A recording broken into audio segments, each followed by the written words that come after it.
Good morning students. आज हम quantum chemistry के दूसरे part Planck radiation law, Planck वितरण नियम के बारे में पढ़ेंगे। इस नियम को मैक्स प्लैंक नामक वैज्ञानिक ने 1900 में दिया था और ये जो है क्वांटम थ्योरी कहलाती है, जो कि ब्लैक बॉडी को एक्सप्लेन करने के लिए दी गई। Max Planck 1900 proposed quantum theory to explain black body. Quantum theory ये कहती है कि the absorption or emission of the radiation is not continuous but is in the form of definite energy packets known as photons or quanta. अभी तक हमने पढ़ा था कि वेव थ्योरी कहती है कि विकिरण का अवशोषण या उत्सर्जन सतत रूप से होता है, लेकिन क्वांटम सिद्धांत ये कहता है कि विकिरण का उत्सर्जन या अवशोषण सतत न होकर एक निश्चित ऊर्जा के एनर्जी पैकेट, ऊर्जा बंडल के रूप में होता है और इन एनर्जी पैकेट्स को हम कहते हैं फोटोन या क्वांटा। अब इस क्वांटम थ्योरी के कुछ मेन पॉइंट्स हैं, जिनमें नंबर 1 है each photon have definite energy delta E and definite momentum. प्रत्येक फोटोन के पास अपनी एक निश्चित ऊर्जा और निश्चित संवेग होता है। Number 2, the energy of the photon is directly proportional to the frequency mu of the radiation. प्रत्येक फोटोन की ऊर्जा उसकी आवृत्ति के समानुपाती होती है। हम कह सकते हैं delta E is equal to H nu, जहाँ एच है प्लैंक नियतांक और न्यू आवृत्ति। आप जानते हैं कि संवेग किसके बराबर होता है? मोमेंटम संवेग is equal to delta E upon C. Delta E की जगह हम क्या लिख सकते हैं? H nu upon C. C upon nu lambda के बराबर होता है, या हम कह सकते हैं nu upon C is equal to 1 upon lambda. तो ये वैल्यू सब्सटीट्यूट करने पर P is equal to H upon lambda. H Planck constant है, प्लैंक नियतांक, जिसका मान होता है 6.6 इंटू 10⁻⁻34 जूल इंटू सेकेंड। ये इसकी इकाई है, joule into second. Next, molecules और atoms of walls of black body behave as simple harmonic oscillators having characteristic frequency. Black body के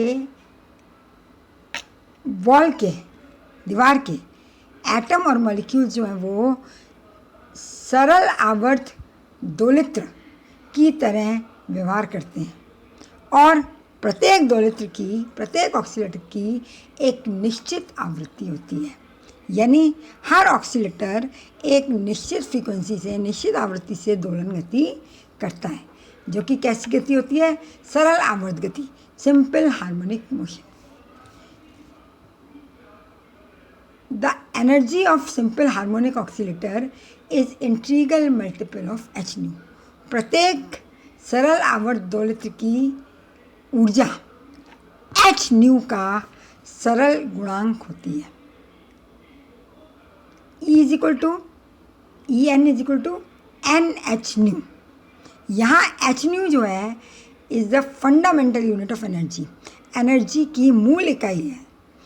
N कोई भी धनात्मक संख्या है, पॉजिटिव इंटीगर है, 1 2 3, अर्थात एनर्जी कितनी हो सकती है? H new, 2H new, 3H new and so on.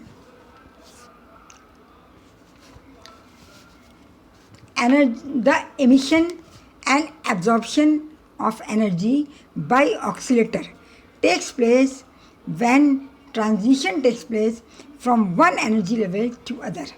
It is in the integer multiple of h nu, that is, it is quantized. जब दोलित्र एक ऊर्जा स्तर से दूसरी ऊर्जा स्तर में संक्रमण करता है तभी ऊर्जा का अवशोषण अथवा उत्सर्जन होता है। यदि निम्न ऊर्जा स्तर से उच्च ऊर्जा स्तर में जाएगा तो ऊर्जा का अवशोषण होगा, और अगर उच्च ऊर्जा स्तर से पुनः निम्न ऊर्जा स्तर में आएगा तो ऊर्जा का उत्सर्जन होगा। लेकिन यह अवशोषित होने वाली या उत्सर्जित होने वाली ऊर्जा निश्चित क्वांटा के रूप में होती है, जिसकी वैल्यू हम जानते हैं एच न्यू होती है ना। और एच न्यू का इंटीग्रल मल्टीपल, एक क्वांटा उत्सर्जित या अवशोषित हुआ तो एच न्यू, 2 हुए तो 2h न्यू, और 3 हुए तो 3h new, so on. That is ये क्वांटीकृत होता है, इट इज़ ए क्वांटाइज्ड। ये कुछ प्लैंक की परिकल्पना है, प्लैंक हाइपोथेसिस, क्वांटम हाइपोथेसिस। इनके आधार पर हम प्लैंक वितरण नियम को व्युत्पन्न कर सकते हैं। On the basis of Planck quantum hypothesis, Planck radiation law can be derived. हमने माना n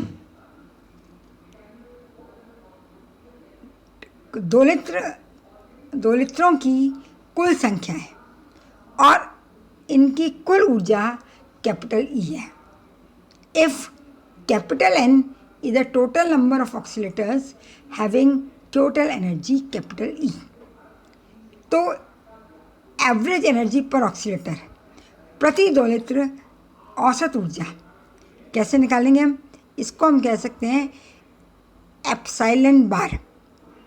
ये बराबर होगी capital E upon capital N, यानी कुल ऊर्जा बटे कुल दोलित्रों की संख्या, टोटल एनर्जी बटे total number of ऑक्सीलेटर्स।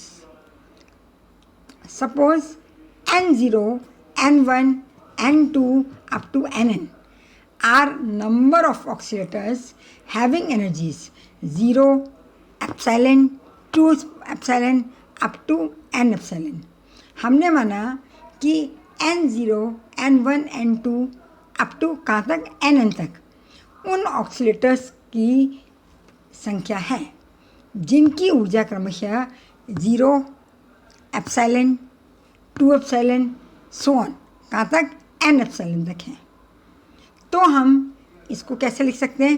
Capital N is equal to N0 plus N1 plus N2, कहाँ तक? Up to Nn। इसको शॉर्ट में लिखेंगे, ये किसके बराबर हो जाएगा? समेशन n बराबर 0 से लेकर इन्फिनिटी तक Nn। This is equation number 2। यहाँ n का मान कहाँ से कहाँ तक वेरी करेगा? 0 से लेकर इन्फिनिटी तक। और इसी तरीके से हम लिख सकते हैं टोटल एनर्जी, कुल ऊर्जा कैपिटल E बराबर 0 plus epsilon 1 N1 plus 2 epsilon N2, so on, कहाँ तक? n एप्सिलॉन Nn तक। क्योंकि N0 दोलित्रों की संख्या की ऊर्जा कितनी है? 0। N1 में प्रत्येक की कितनी है? E1, तो टोटल हो गई एप्सिलॉन 1 एप्सिलॉन N1। इसी तरीके से 2 एप्सिलॉन कितने मॉलिक्यूल्स से कितने ऑक्सीलेटर हैं? N2, 2 epsilon N2, so on. इसको हम लिख सकते हैं this is equal to summation, कहाँ से कहाँ तक? n बराबर 0 से इन्फिनिटी तक, n epsilon capital N। This is equation number 3। According to Maxwell-Boltzmann distribution function, the number of oscillators having energy Ne is Nn N0 e की power minus n epsilon upon kT। Maxwell Boltzmann वितरण का नियम कहता है कि उन ऑक्सीलेटर्स का number जिनकी ऊर्जा n एप्सिलॉन है कितना होगा? एन एन बराबर एन ज़ीरो ई की power minus N epsilon upon के T. This is equation number 4। अब हम इक्वेशन 2, 3 और 4 को यूज़ करके देखेंगे यूजिंग इक्वेशन 2, 3 एंड 4। तो हमारे पास आएगा n is equal to N zero plus N zero E की power minus epsilon K T plus second term में एन ज़ीरो ई की पावर माइनस 2 एप्सिलॉन अपॉन के टी सो ऑन। कहाँ तक? n की पावर n ई की power minus N E upon के T तक। इन सब टर्म में से एन ज़ीरो कॉमन है, तो एन ज़ीरो को हमने क्या किया? बाहर निकाल दिया। ब्रैकेट में 1 प्लस ई की पावर माइनस एप्सिलॉन अपॉन के टी प्लस ई की पावर माइनस 2 एप्सिलॉन अपॉन के T plus so on. This is equation number 5। अब energy is equal to value put करेंगे। एनर्जी इज इक्वल टू क्या? Average energy into N. तो average energy is epsilon.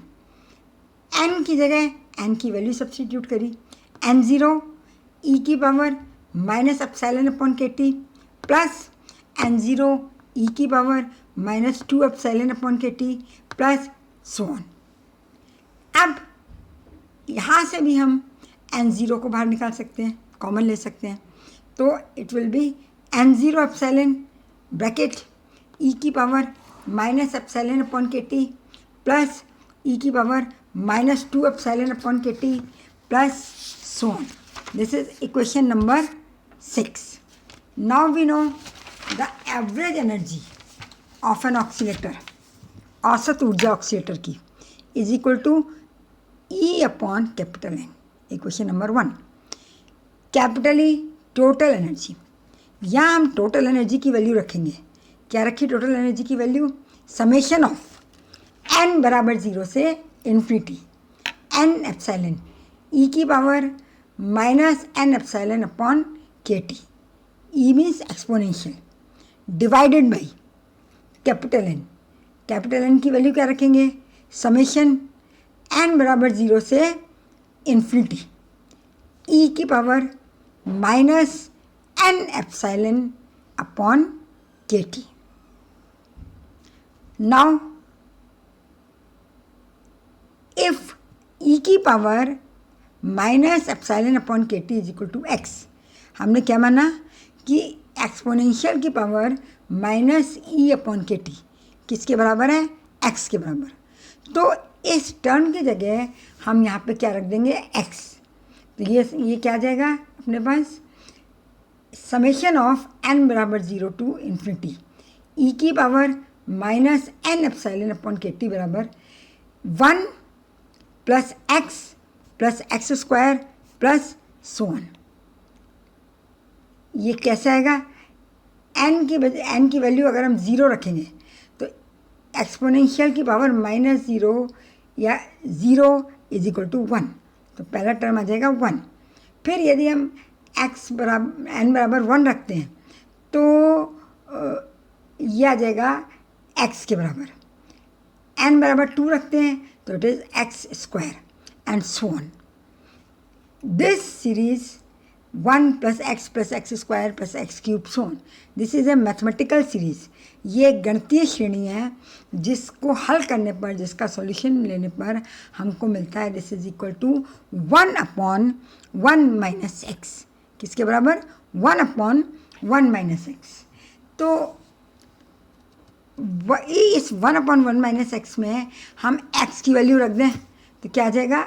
This is equal to 1 upon 1 minus x की जगह क्या रख दिया वापस? फिर से हमने ई की पावर माइनस एप्सिलॉन अपॉन के टी। इसी प्रकार कैपिटल एन जो हमारा था वो किसके बराबर था? समेशन ऑफ एन बराबर 0 to infinity N epsilon E की power minus N epsilon upon के टी। इस इक्वेशन में